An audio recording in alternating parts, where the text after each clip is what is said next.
Welcome to Luca is a Billionaire, where the only thing I invest in is your answers. In this video, I will explain how to make sketch color at home.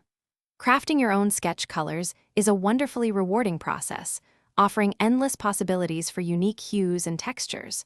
We will explore two main methods, one using a specialized binder like gum arabic for more traditional paints, and another employing common kitchen ingredients for a simpler, fun approach. Both paths lead to beautiful, custom colors, allowing you to truly personalize your artistic journey.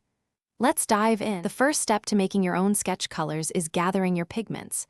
You can purchase artist-grade powdered pigments, which come in a vast array of colors.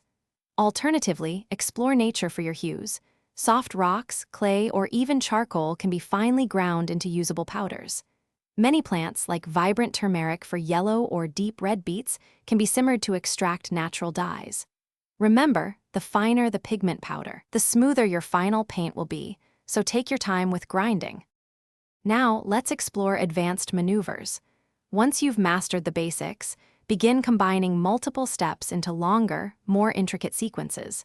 Don't be afraid to experiment with varying your character's speed, transitioning from slow, deliberate movements to quick, explosive bursts.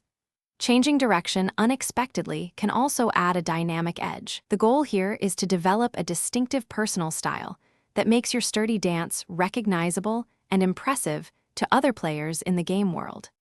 Now for the exciting part, mixing your colors.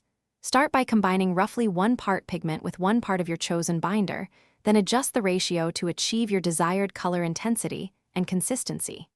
Use a palette knife to thoroughly mix the ingredients until the paint is smooth and free of grit.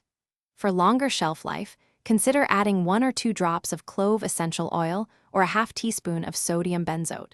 You can store your fresh paints in small pans, empty tubes, or allow them to dry into convenient cakes. Thanks for watching and please subscribe. It's the best investment you'll ever make.